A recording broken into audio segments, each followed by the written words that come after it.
to a Hope 1032 podcast.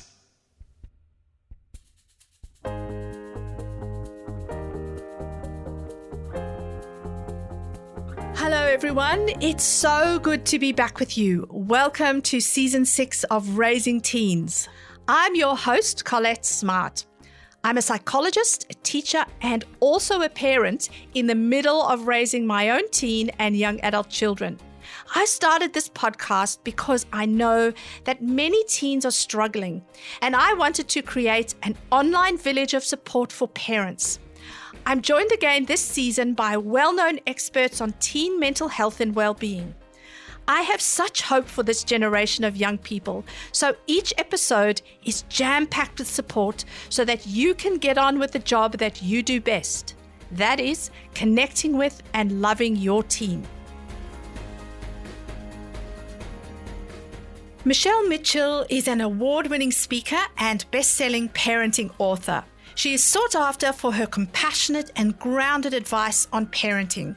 Michelle started her career as a teacher, but soon discovered a special interest in well-being. She left teaching in 2000 and founded Youth Excel, a health promotion charity which delivered tailor-made life skills programs and services to thousands of young people and their families each year.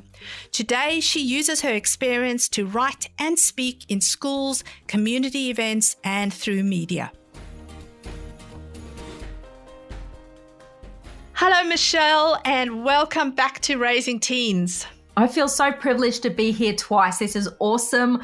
I can't think of a better person to be talking to right now than you, so let's do this. This is so fun. I think for you and I've done about 13 years of puberty and sex ed talks in primary school classrooms. I know you've done probably the same. And so we've had a few chats about it. And then quite recently, you wrote 2 books that I think I wished had been around when I was doing talks on puberty. I would have had schools order these books and hand them out before I even started talking. They are beautiful, hilarious. So can you tell us a little bit about your journey to writing these 2 books for tweens? Absolutely. So talking to kids about puberty and this whole sexual health area, and I've done a little bit of cyber safety as part of a package I take into primary schools. I've been doing that for like 25 years, but it's always been a very small part in what I've done. And it's been more because schools have come to me like desperate, Michelle, we can't find anyone that really fits the culture or the values of our school. And we want to make this a really special area for our school. And so I've kind of been roped into this area. I never intended to do anything in this area. Yeah, I was the same. I think that was exactly how my journey started. Yeah. It was like twisting my arm, and then 20 years on, I'm still, doing little dribbles of it. So it might be 10% of my work, but over 20 years, you develop some really funny stories and you develop your way of connecting with kids. And I just felt like it was really time to put this into a resource that could help more families. Beautiful, beautiful. Talk to me a little bit about what your sessions look like. Let's compare sessions. So when I would do sessions, say when I was talking with the girls, I'd often start with bunches of flowers, and as the girls would walk in, they'd get a flower, and then there were candles all over the place and balloons, and then I had some teachers at one of the schools just were incredible, had bean bags all over the show, and so we would really try and make it relaxed for both the boys and girls. Would have lots and lots of chocolates and so on, just to keep them kind of feeling like it wasn't a daunting topic, because I know a lot of them come in really nervous, and so really trying to get them a little bit relaxed coming into the day. What does your day look like? Oh my goodness, nothing like that, which is the beauty of this industry, isn't it? Because we all bring who we are to it. I think this is amazing. I like speaking to the girls and boys together. I really like that dynamic because I like to have those transparent conversations so there's no secret girls' business and secret boys' business. Yes. My aim is to sort of build rapport and trust really quickly. I say to them, put up your hand if you're even the tiniest little bit nervous about today. And I ask them what their parents have told them about it or their teacher has told them about it. And I say to them, first up, I say, I am so glad you're a little bit nervous because I am a complete stranger in your life and I'm talking about really private information. And then I talk to them about the hoops I have to jump through to even be allowed to stand up in front of them. And then I say to them, I want you to trust me, I'm really good at my job. And they all laugh at that point because you're big noting yourself. Yes. So I'm really good at my job and I am aiming to help you learn, but also help you laugh because growing up's meant to be fun. So so just slightly different approach. We get to the same place in the end, Collett, don't we? Exactly right. I mean, what we would do is I actually started with them all together. Then they would have separate sessions and then they would come back together again at the end. And definitely you get different dynamics. And I know we're both going to talk about some of our funny stories and some of the questions. And really, I think what you and I are both trying to do today, Michelle, is help parents feel a little bit more relaxed, that they don't have to be sitting in the special lounge room with the special couch and use special cookies and cups to actually have this discussion. It can be a lot more relaxing than I think we think it is. And so what do you advise for parents who they want to talk with their tweens about puberty, but they're often not sure when to start, what age? I know we both talk about start early and often, and it's not a one-off big conversation. And, you can start talking about private body parts from the minute your child understands language. But I'm thinking, Michelle, what about the parents who might be listening to this and thinking, well, I've got a tween or a teen for that matter, and I've never spoken about this. What do I do? Yep. I think especially the firstborn, I think the second and the third sort of absorb a bit of information from their eldest, but Yes. It's that firstborn that often we're balking at and wondering where the start line is. I say, even though we're talking to kids about their bodies and growing up, and I have parents buy my book for their kids when their kids are 6 and 7 years old, and I think it's a fantastic time because at that stage you're just absorbing it as information.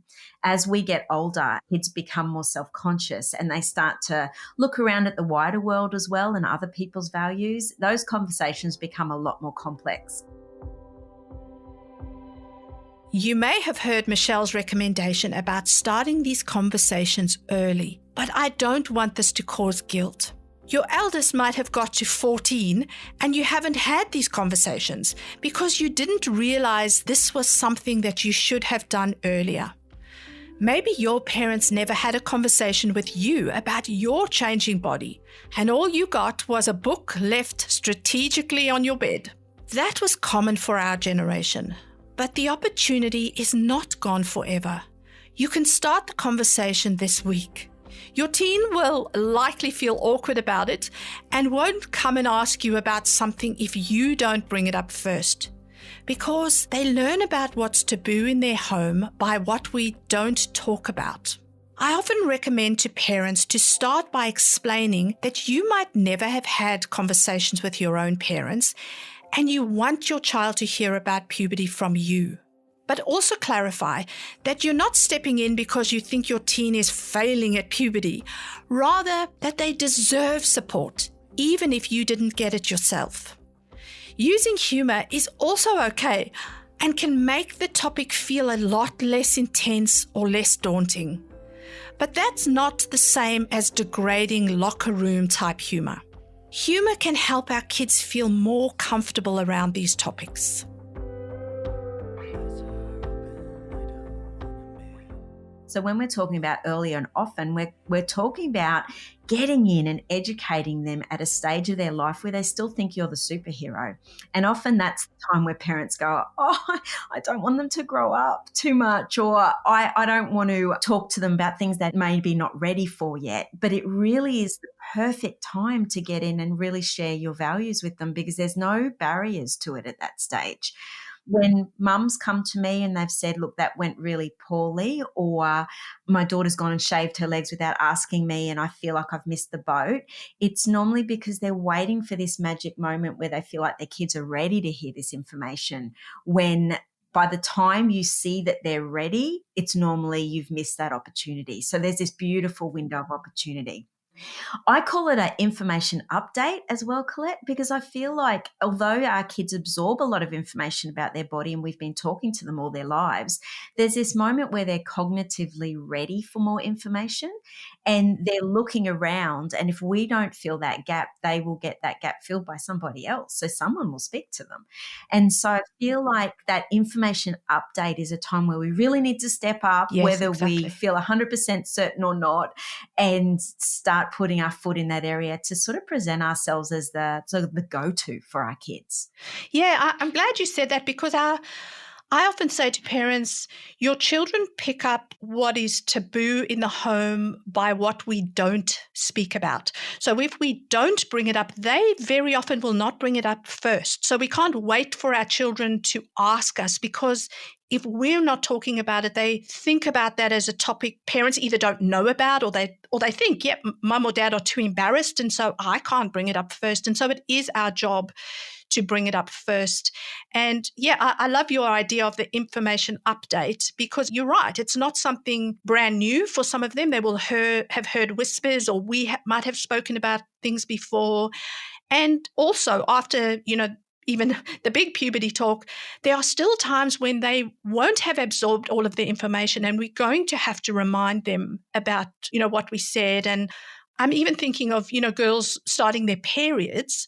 We might talk about, what that looks like and different products to use. And then they only start their period 2 or 3 years later. They won't remember a lot of what we've said. So I like your term. Yeah, I think it's that layering over time, isn't it? And once their eyes glaze over, we've got time. I'm a really big believer of taking cues from kids on what they're ready to hear and what they're not ready to hear and just really pacing it out.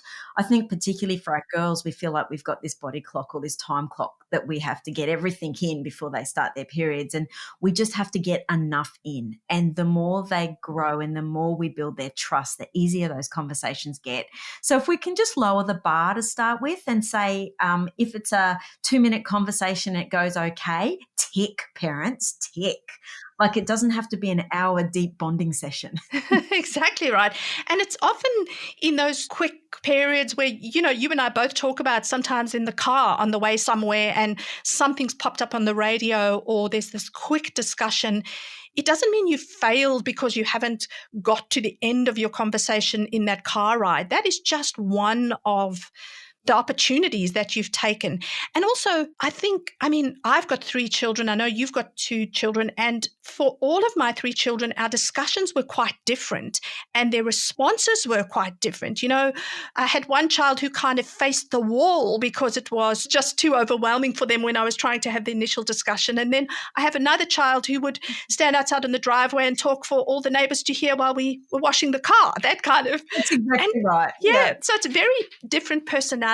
And if you have a child who does tend to shut down a little, I think it's important to continue to pursue conversations with their child. I think that's really important. What do you say to parents? Oh, exactly. And at their comfort level, things like IQ, like some kids have read every book about the human anatomy that you can imagine. They can teach me a thing or two. Like they're amazing. Yes. But their birth order, their temperament, whether they have a predisposition to anxiety or any specific fears like blood, that's a real thing for some kids. So, or trauma. So there's all these things that make a child individual. Now, when I and you stand up in front of a classroom of kids, we're very aware of the diversity in front of us, especially in this tween age. I mean, they can be as different as chalk and cheese, can't they?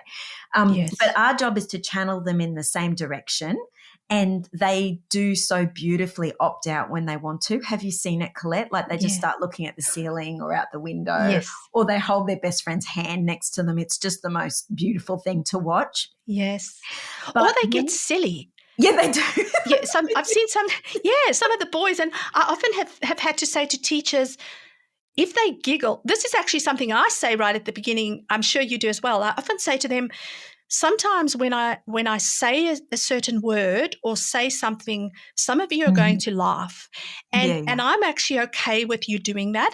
When somebody else says something, try to hold your laughter in so that you don't make them feel embarrassed. But if you are a person who asks a question and somebody laughs, it's usually not because they're laughing at you. It's usually relief.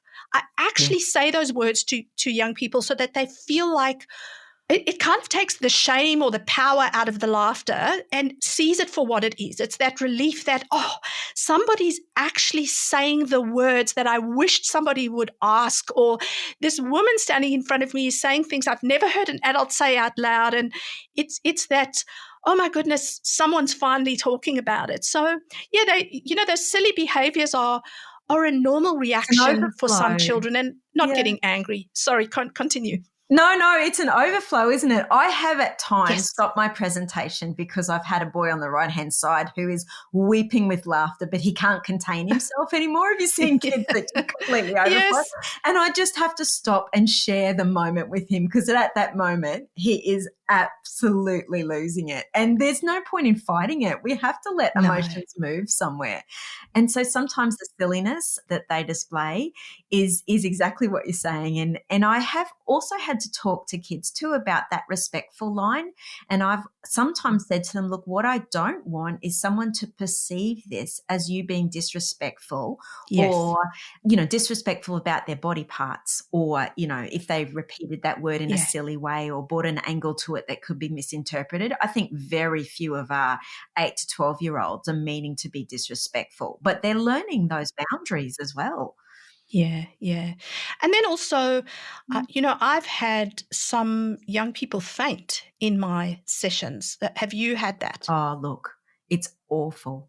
I actually personally get really quite anxious. That's one thing I had a girl once, and if I laugh, I'm not trying to be disrespectful. It's my overflow, because I was in front of the kids were starting to talk about periods. And when I speak to the parents before I speak to their kids, I say to them, look, if your kids have got any specific fears, can you please come and tell me?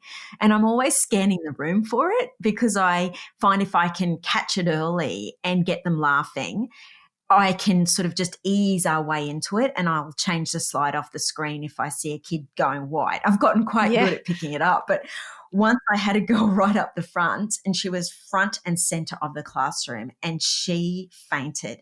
And I went down and I didn't quite grab her, but it was like I was right down there on the ground with her. And I have never felt a classroom of kids just be more horrified at me. This woman just killed our friend, And the teacher got up, and it was a Christian school, and the teacher got up and said, should we pray for Mary? I've never seen 30 kids pray more fervently in all of my life. Oh, poor girl. Okay, which I don't know. The poor girl, she might have gone like, no, I just want this to go away. I don't want everyone to focus on me. Oh, the poor kid was just done. I've had boys that I've had taught in grade 5 and then 6 faint 2 years in a row as well. Okay. Yeah, it's definitely a real thing. And that's why, I try. I'm sort of called the PG puberty lady, because I'm very aware of kids' limitations, and the last thing I want to do is push them past those limitations. Actually makes me feel sick to think of doing that. It's awful. Yeah. And it's fascinating you say that, because the reason why I've had sessions where I've split the boys and girls, for questions and answers at the end, is because I find some of the boys' questions can be quite different to some of the girls' questions. But I've had to, in the last few years when I was doing it, I had to begin screening the questions, and they couldn't just put their hands up. They were writing them, and then I was choosing questions to answer, because I would look at some of the questions and realize these children are asking questions that I know are porn inspired, and some of these kids in the room are not ready for that conversation. And that's not to say that those kids have not seen it, because let's be real. But a lot of them haven't too at that age. There's a lot of them that exactly haven't. Right. Let's look at the stats on the flip, and if that's yes. I think that's a really smart way of doing it. I think I've gotten quite listen to me tooting my own horn here, but go for it. I think I've gotten quite good at using, when kids ask a question that's full on, realizing it's motivated from a very genuine place. Yes. And then I get a chance to publicly teach them boundaries and appropriate disclosure for the moment, and be on their team, but do it publicly. And without shaming them. Yes. And I go, gosh, that's actually a really important question for you.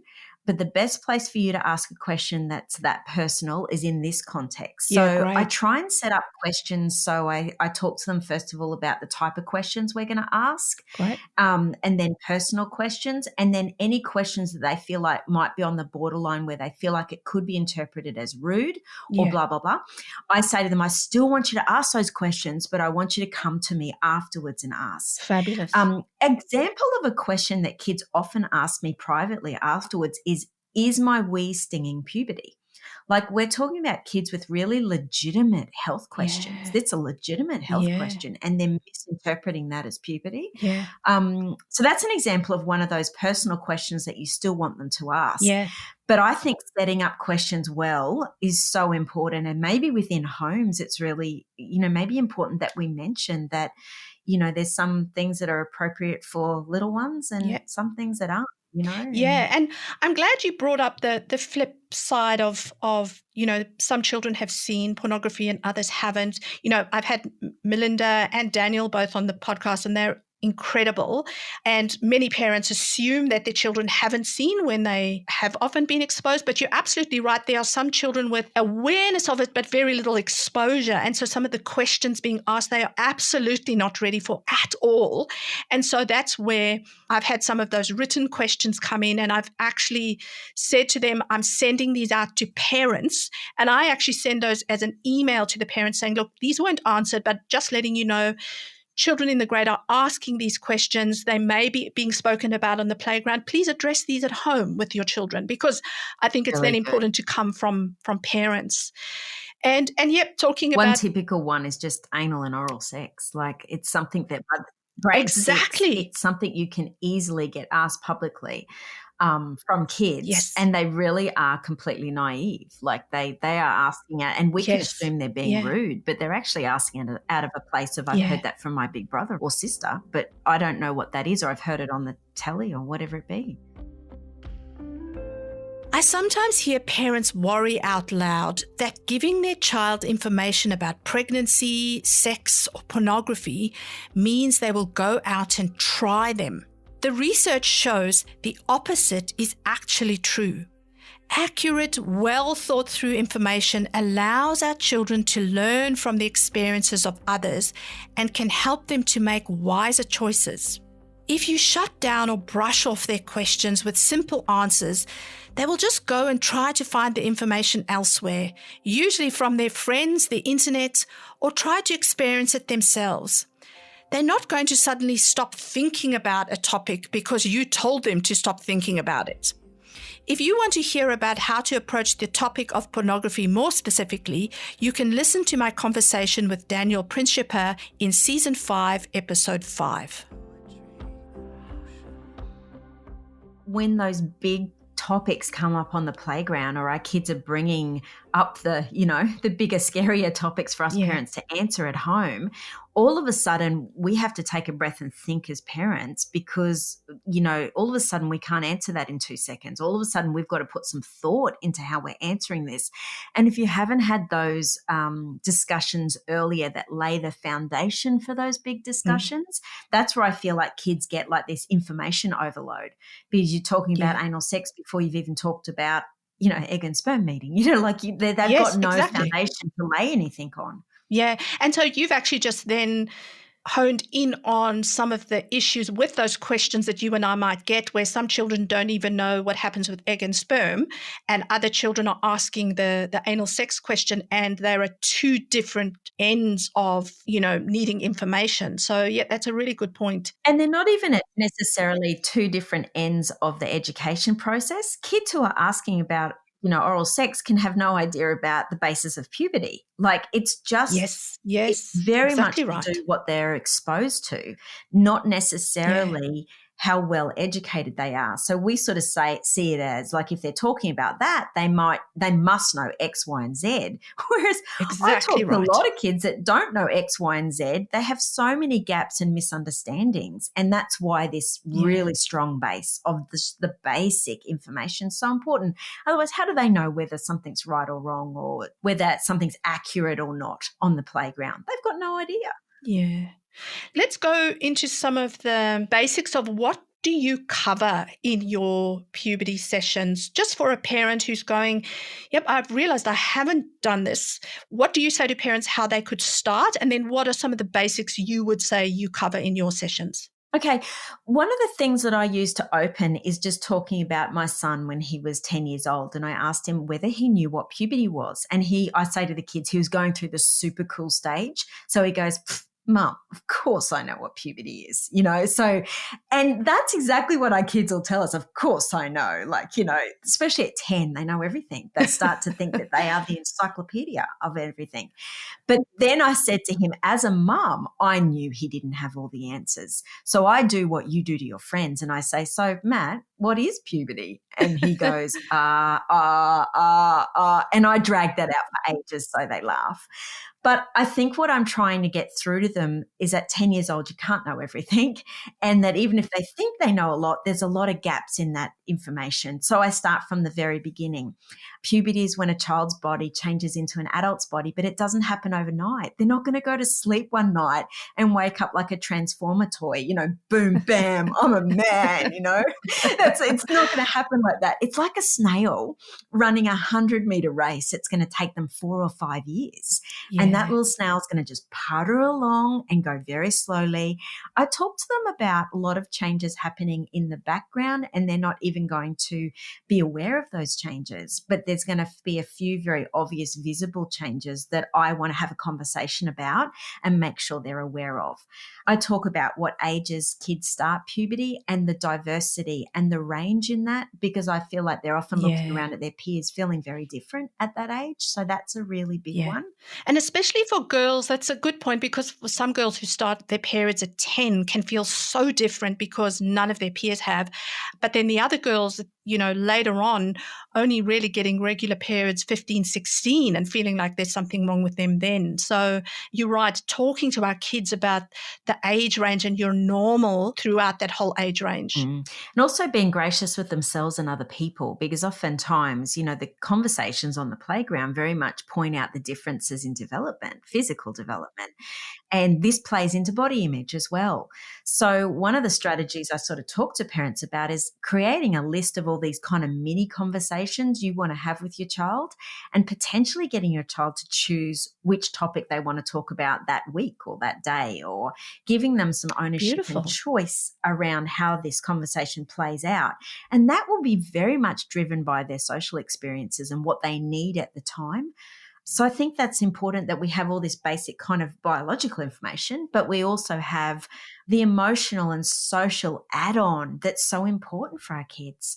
I mean, I obviously talk about the reproductive body parts and make sure they have a solid understanding of that, because a lot of kids are just really lost, especially when it comes to the female body parts. They've heard about maybe correct terminology. Yeah, all of that, and using the correct terminology.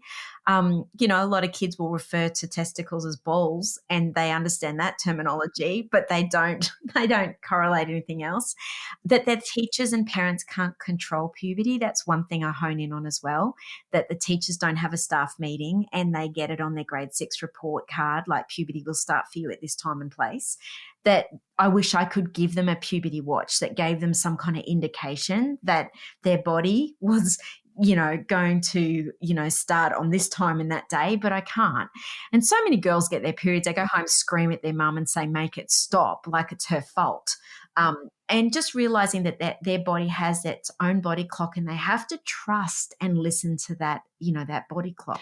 Yeah. And I mean, some of the things that are so important are the practical things we show them, actually showing both boys and girls, what do pads look like? What are pads with wings and without wings? And why do we have one or the other? Is it choice? Some of the myths, we heard about tampons, that if you used a tampon, you were no longer a virgin. That myth still goes around. I still get girls ask me that. Tampons with applicators, without applicators, actually showing them some of the stuff. And I find the boys are actually utterly absorbed. This is one of the times when I separate the boys and girls. Yeah, and I actually let the boys pass it around. Some take it and throw it to the next person as if that's going to contaminate them. And it's their way of trying to deal with, for the first time actually looking at what a tampon is. And, I just say, it's just cotton wool, you're okay. But also just looking at what goes on for girls. And I actually take in, a clean pair of undies, brand new undies, and show the girls how do you put it in your undies. And I tell them the toilet paper trick. If you have left your pad or you don't have a pad, I show them how to roll the toilet paper over and over your hand and then use that. And, just trying to get quite practical. But, the boys, the 1 year I was showing a pregnancy test to show them, what it looks like and what happens. So clearly it was a new one. So the two lines weren't going to come up at all. And so I let the boys pass it around. And the one boy said to me, so if I put it in my mouth, will something happen? And it was just like, oh, darling, I've just said, you've got to go and do a wee. And then it was even explaining the pregnancy hormones. And, he thought a bit of saliva would change the reading on the pregnancy test. And so it's just fascinating, some of the stuff that comes up. I know you've got some humorous stories, so go. Oh, I do. But what's so funny is watching how their brains work. And I think we can't break things down concretely enough. Like we're talking about step by step, don't miss any of the information that there's no assumed information. You've got to make sure you cover each of it. And then they'll still ask questions and sort of muddle it up and get it wrong. And we're helping them order, sequence their thoughts, so they've got that really tangible understanding. I use pads from the front. I'm not game to pass them around, Collett, but they are absolutely, I say to them, look, let's face it looks like an adult nappy. Yes. And, that always makes them laugh. And then we talk about the difference and what they're made of. And, and you can see the boys horrified. I had one teacher whose child was in my class and he went home and he said to his mum, the teacher came and told me, she said to me, my son came home after the talk yesterday and he looked at me and he grabbed my hand and he said, Mum, I am so sorry. I never knew. Oh, bless him. I had a kid.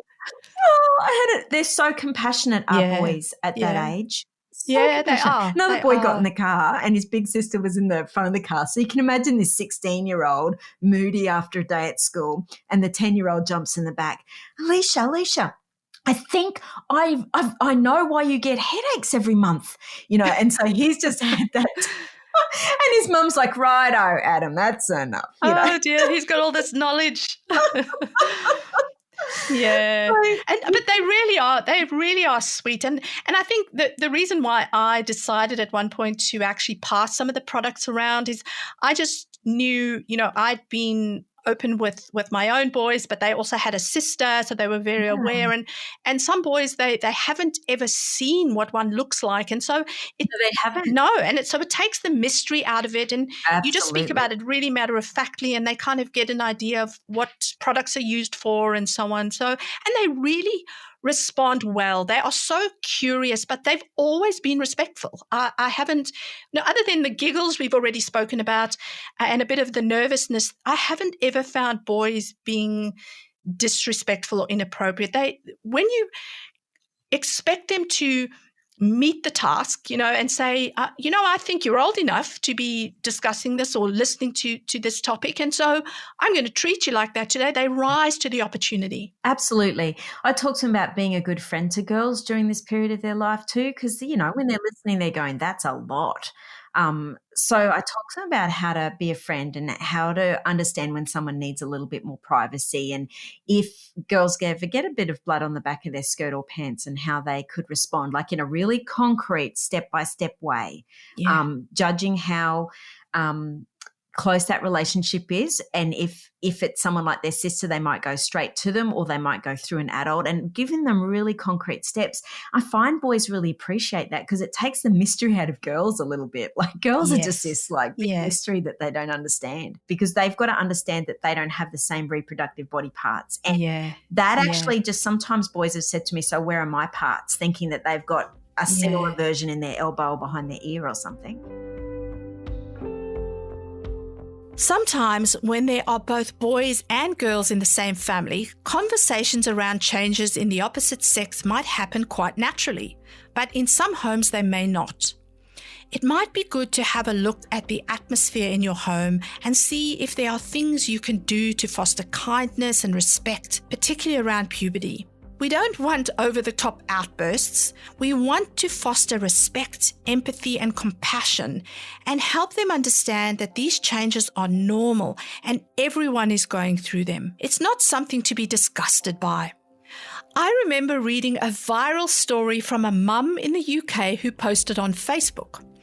Her daughter had started her period on the bus the day before, and a boy who was a year older than her noticed she had a stain on her clothes.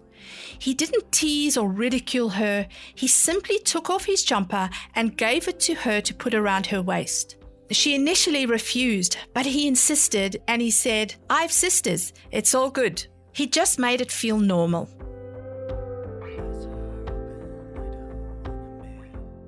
One thing I say to too is girls, sometimes the first sign that you've got your periods is you might go to the bathroom one day and see a few drips of blood. And then we talk about, the ambulance doesn't rock up at school every time a girl gets her periods. Imagine how many ambulances were in high school.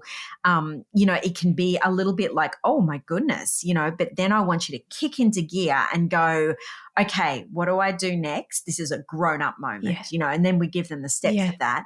But I say, boys, if you ever go to the bathroom and see a few drips of blood on your underpants, we want to call an ambulance immediately. And again, drawing that contrast so they really do understand the difference in their bodies. Yeah.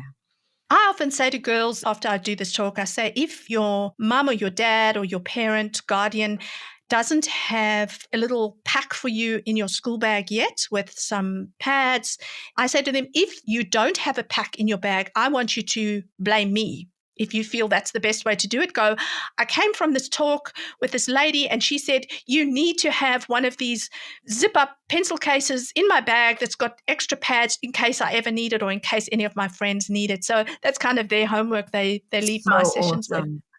And they love supporting each other at that age too. So I say to them, look, your friends are actually going to probably have something in their bags as well at this age, but your teacher and that office, the office ladies, they love an emergency. So I just paint the office ladies like the savior of everything. They have a new uniform, clean underwear. They've got a better range of pads than even Coles does. You're a new woman in 20 minutes. Your mum's number is on speed dial. It's all happening. Yeah. I think sometimes our boys miss out because with our girls, we've got this monthly time to have a talk about their bodies and puberty and growing up. And with our boys, it's very different. And I try to make sure within my talk, I really do not minimize what a big deal puberty is for them. They're dealing with their erections and wet dreams and things that they've got to know is normal and okay as well. Exactly. So. And I don't know if one of the questions you get is this. I often, almost every year actually, I have girls asking me, what if I'm in a classroom with a male teacher and I feel like I've started my period and they don't let me go to the toilet? I say to them, you go up with... I've got a strategy. So I'll tell you what I say. I'm dying to hear yours. Okay, I go, you go up to them with these big eyes and you say, I need to go to the toilet. And they say, no, you can't. And you go, no, sir, I really need to. They'll get the message. But it sounds like you've got a better strategy than me. Go. No, exactly the same strategy. I go, I need to go to the toilet.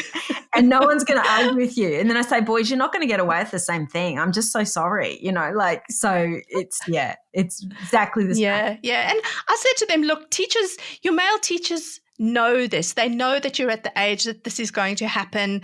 If you put on that face and you tell them you really need to go, they will get the message. They're not dragons, they're not going to make you sit down. And I said, actually, even if they did, I've never found a male teacher who does, but if they did, you have my permission to run out of the class and explain later because nobody's going to get you in trouble if that's why you needed to go to the bathroom. One thing I do say to them is that your male teachers or sports coaches or dads, girls, I've got to let you in on a secret.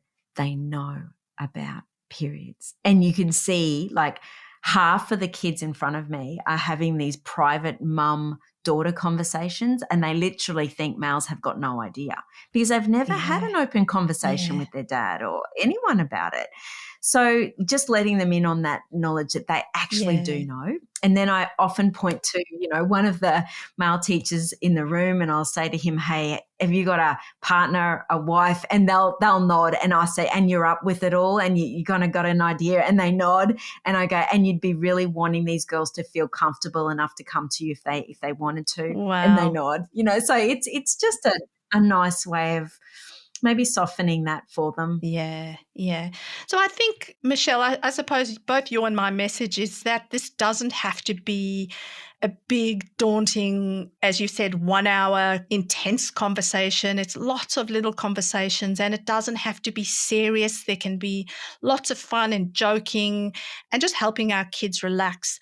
So what is your hope for tweens in this area? I think that growing up remains fun. Growing up was meant to be fun. And I think so oftentimes when parents are getting educated about how to talk to kids about puberty or sex, or it's very intense because we're really coming from the child protection angle a lot of times. And so parents are bringing a certain vibe to it. And we do need to talk to kids about, body safety, and that's 100%. But I just don't want to lose the fun element for kids. And I think that's why a resource can really take the pressure off it for parents, so they're less intense.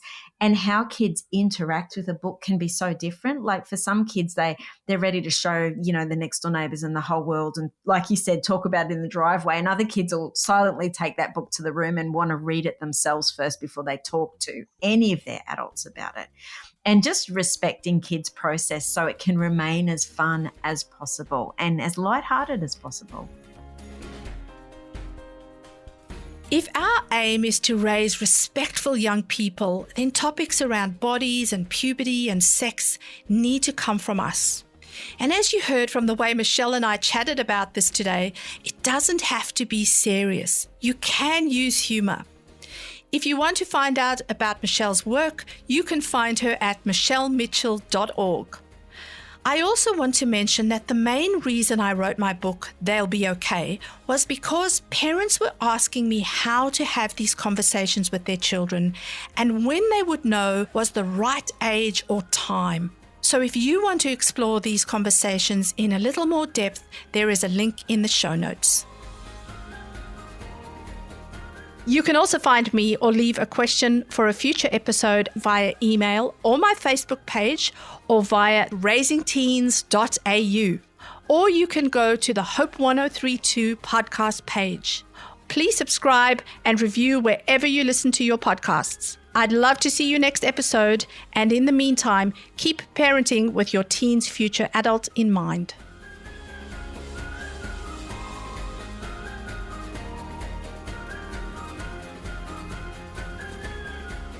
This episode was hosted by Collett Smart, edited and produced by Alec Green, imaging by Lucy Weil, and social media by Beth Rivers.